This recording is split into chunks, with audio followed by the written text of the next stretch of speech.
Bună dimineața!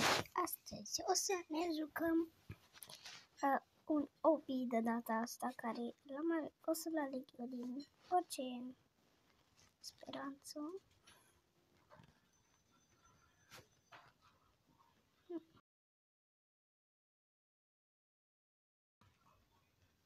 Acum, de fapt o să-l iau pe ăsta, cu șarpe. Dar cred că e corol peșnic.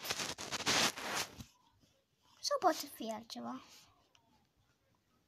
Intrăm. Apropo, scuzați-mă dacă n-am mai filmat de câteva zile, dar am avut și probleme. Adică am avut și școală. Lasă-mă duc la școală. Și da.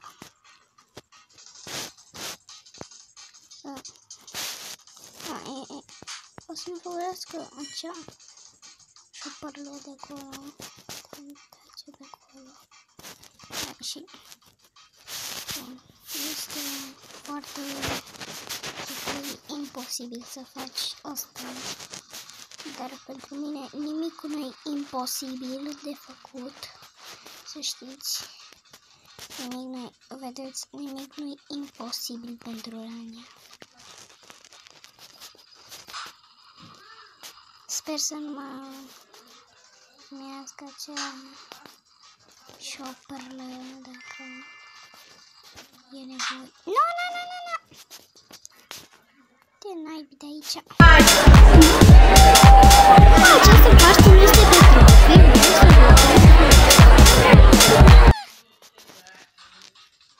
Deci, fata aia chiar cred. Oh, nu, uite, acel... Nu. Safe zone. O să te mănânce tipul... Uite pe... Lana, fugi! Ana! Te-ai fost norocos. A fost pentru puțin timp norocos. Da. Ok, hai să mergem. Acea...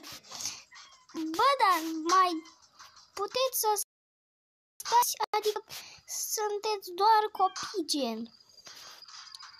Nu musai să dai în alți copii. Pentru că nu-i sper să nu vină șerpile după mine. Sper să nu vină după mine șerpile. Da. Așa, nu. Ok, o să revin când ajung sus.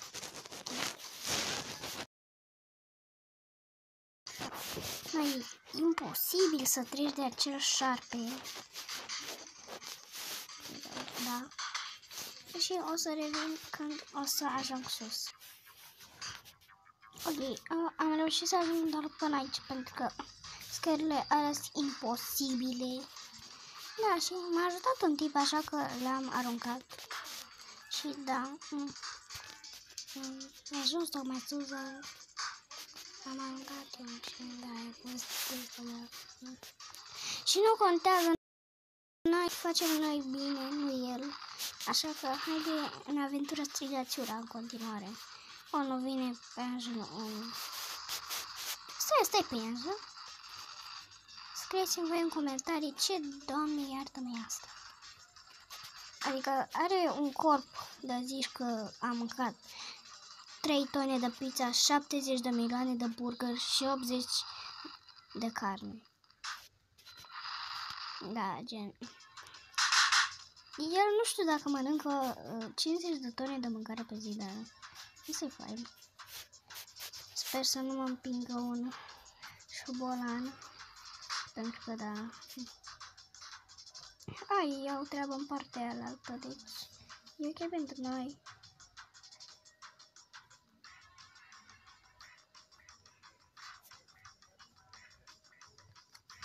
Oh, nu.